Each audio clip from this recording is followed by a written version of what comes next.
Okay, hello all. Welcome to this video. In this one, I'd like to talk about hotkeys and using those to increase your productivity and staying in the moment while you're writing music and producing tracks. Using hotkeys is incredibly helpful for just staying in that zone, that creative zone. And I don't like to use the mouse if I don't have to because it kind of takes me out of the creative mode. And so I've kind of got some of my favorite hotkeys put together here, and I just want to go over those with you. I'll eventually add some annotations along with this video, but if you're really interested in increasing your productivity um, and learning these hotkeys, I would recommend grabbing a sheet of paper, pausing the video, grabbing a sheet of paper and a pen or pencil, and writing these down. Keep them next to your laptop or your PC, computer, whatever, and just practice using these keys because it will be a tremendous help. It may seem a bit tedious in the beginning, but in the long run, it's really going to help you be more productive and move more quickly when you are writing. So I'm just going to run through all of these. It may be a bit fast, but I'm going to go ahead and get started here. So we all know about the space bar to start uh, and stop.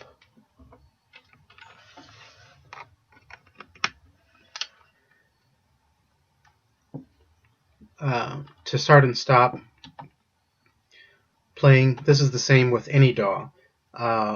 Enter will also do the same thing. With Reason, it will start playing, but it won't stop it, so you have to hit the space bar. Now, on the numeric keypad, if you have one, some laptops don't have one if you're using a laptop, but 0 will stop. So I'm going to press the space bar when I'm playing. 0, I stop. If I hit 0 again, in Reason, this will take me back to where I initially hit the spacebar and began playing. If I then hit again, it's going to take me back to the beginning. Okay? So now I hit spacebar. I can also hit 0 again here and it will take me back. Spacebar. I can hit the little period or decimal symbol on the numeric keypad. That will always take you back to the very beginning. Okay? That's the little decimal symbol on the numeric keypad. Now, there was a recent update within Reason, and I kind of like this. Whenever you do have a clip selected, you can hit the Z key, and it will automatically horizontally zoom that clip out. Alternatively, you can hit G to zoom out. I'm sorry, H. The H key will zoom out. The G key will zoom in. Okay. Now, if you want to zoom in and out of the track list vertically, there are these here. I do believe there are hotkeys. I've been looking for what those hotkeys are, but I haven't been able to find them as of yet. So, but down at the bottom of the track list here, you can click here and zoom in and out. Okay. So now let's go to some more basic ones, more fundamental ones. F5, that's going to maximize your mixer. Okay. F6, that's going to maximize your rec. F7, the sequencer. And if we F5 and go back to the mixer, F2 brings up the spectrum EQ for the master channel here. Okay, and then F2 and close that spectrum EQ out. if you were to select a channel and hit F2, then it's going to bring up whatever channel you have selected. Okay. F8 is going to bring up your tool window. I rarely use the tool window, at least as of yet. I'm kind of getting reacquainted with Reason. It's been a long time, and that's partially why I'm learning all of these hotkeys over again and doing the video, because it helps me learn, and it also will hopefully help some of you out there.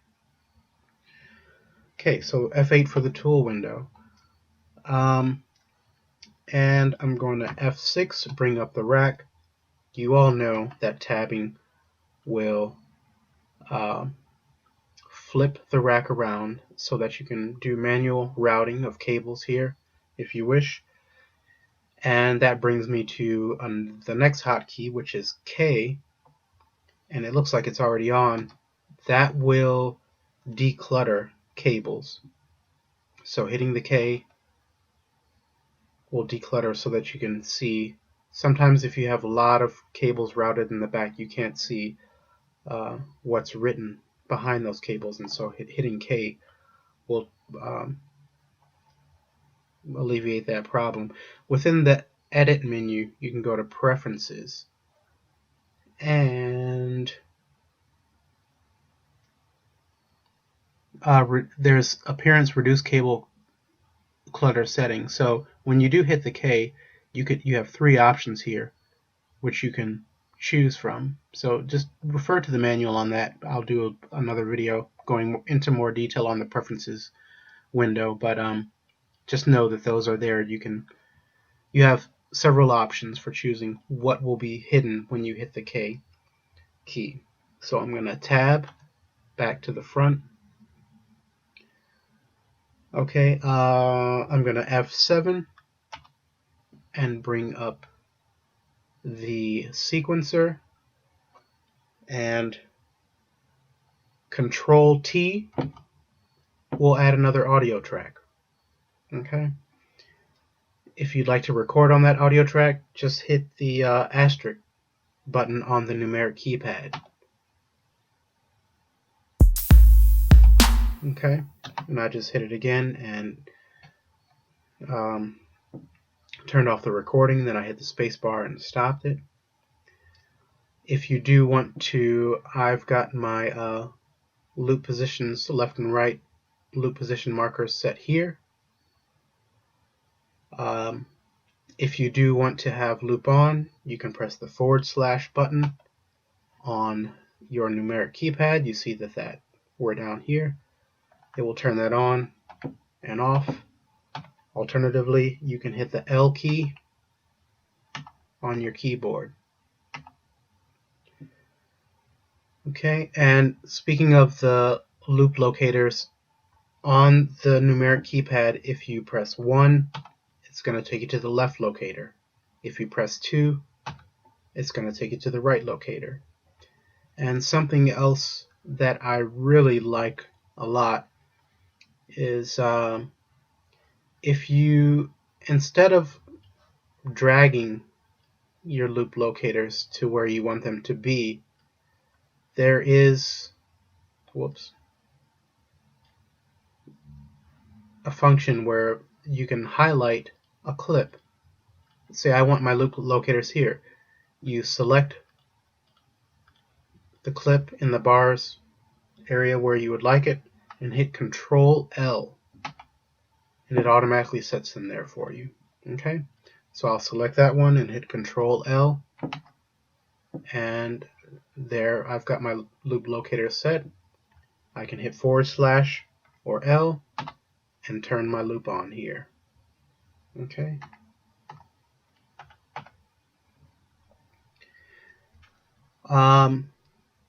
Now I forget what this is called, the song position indicator. If you'd like to go back to the beginning, you can hit 0 on the numeric keypad and it will take you there. Also, you can hit that decimal point. I don't know, maybe I just mentioned that already, but of course If you do anything within the program that you want to, that was a mistake and you want to return as it was, say I just deleted that and I didn't mean to, Control Z will bring it back. Okay, redo is Control Y. So I changed my mind, I want to bring it back, but no, actually I didn't, so Control Y. Of course, you can always just select it and hit delete again. But I'm going to Control Z and bring that back. So now we will F5 and bring up the mixer. And before I move on to this next thing, I actually meant to say before, when you, with the F5, you maximize the mixer, F6 the rack, F7 the sequencer. You can also press these buttons in combinations. So F5 and F6 at the same time. I'm going to get a dual display here. Okay, F5 and F7. Drag that down a bit. F6 and F7. And if you press all three at the same time, then you're going to get all three displays at the same time. And now we'll just go back to the mixer, pressing F5. And another feature that I like, and this is similar with most DAWs, if you hold Shift, say you want to make some adjustments to the fader, but you would like a more fine control, just hold down the Shift button. I'm holding down Shift, and it's going to be more precise in control. If you're unhappy with the adjustments that you've made, just hold down Control. And I should have said this at the beginning, for you Mac people, I'm not a Mac person, I'm a Windows guy obviously here, but for Mac people, you're going to want to substitute Control for Command. But Control clicking will return the fader to its default position. And again, holding down Shift will do fine control. It's the same with panning, so I'm not holding Shift down and I've got very fast movement here. If I hold down Shift, it's more precise. If I don't like what I've done, I'll hold down Control, just as with the faders or any slider. You can hold down Control, click, and it returns to the default position. Panning happens to be 0. A lot of the default positions are going to be 0 within here. So, and let's go back to the sequencer for this next hotkey. F7 will get us there, and I'm going to hit the H key to zoom out, and I'm going to drag here, move the position pointer there. Now if you're ever doing editing, I'll just go ahead and double click on that clip and open up the editor. If you're ever doing fine editing, for instance of MIDI information, and you're playing the song, I'm going to press the spacebar, start the track.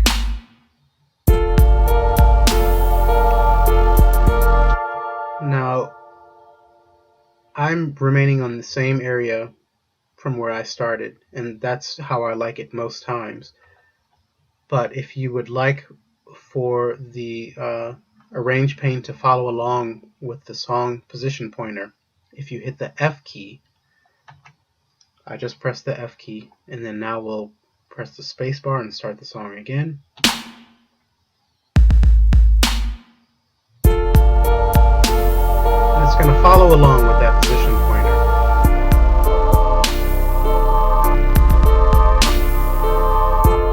I'm going to hit the F key to turn the follow off, and it's going to stay here. that's something that I find incredibly helpful whenever I'm doing editing.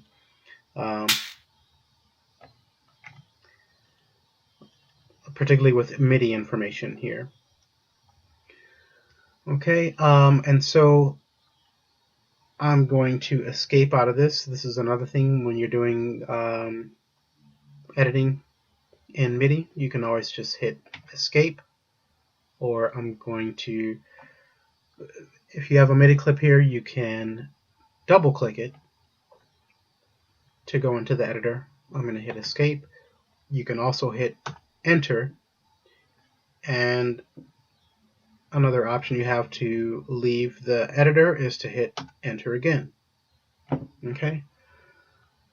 Another option you have is to hit Control E, and that will bring up the editor.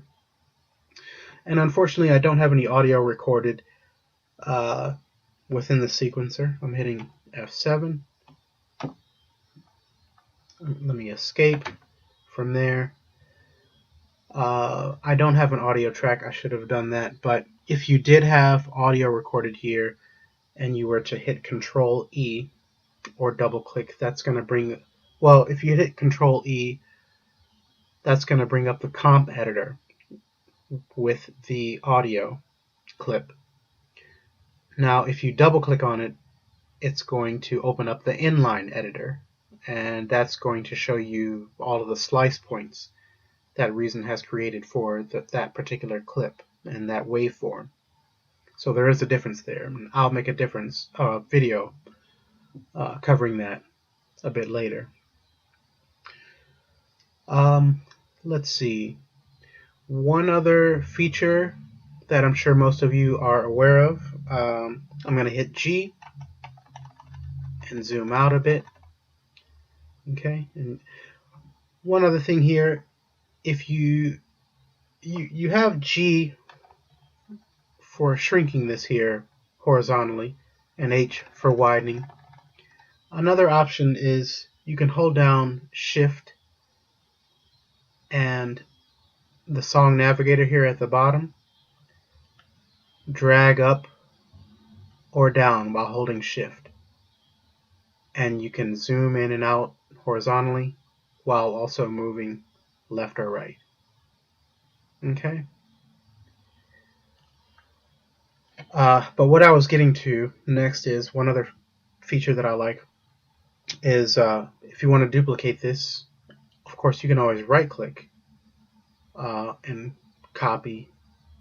When you hit copy, if you notice the song position pointer jumps to this next bar automatically, and you can Control V and paste. Okay, but I'll Control Z and undo that. But a quicker way to do that is to hit Control D and you can just duplicate. Okay, and I've got those. And say you change your mind and you don't want those. Well, another convenient thing you can do is hold down Shift, hit the left arrow, select those, and hit delete, and you're done. You don't have to touch your mouse. This is why, this just really helps out tremendously when you have the creative spark and you're in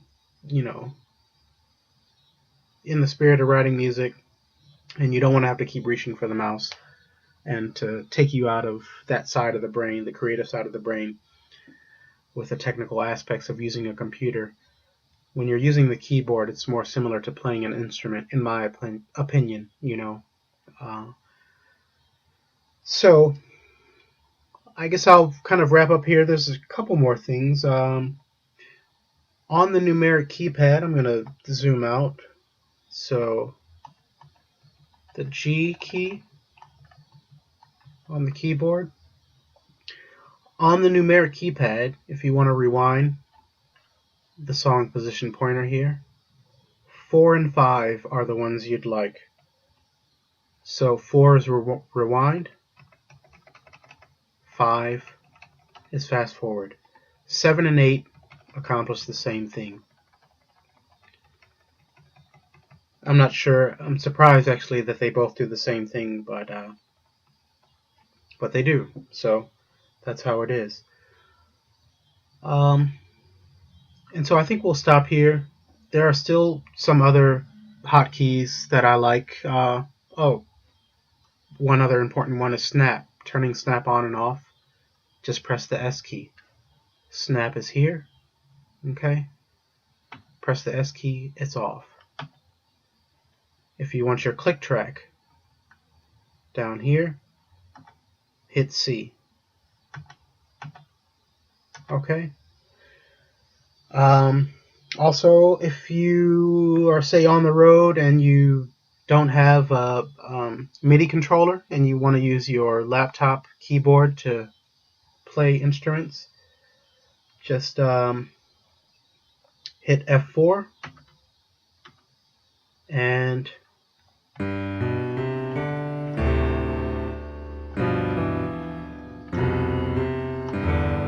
you now have control of the instrument. And if you want to move up octaves, just hit Z, or X, I'm sorry, to move up, and Z to move down.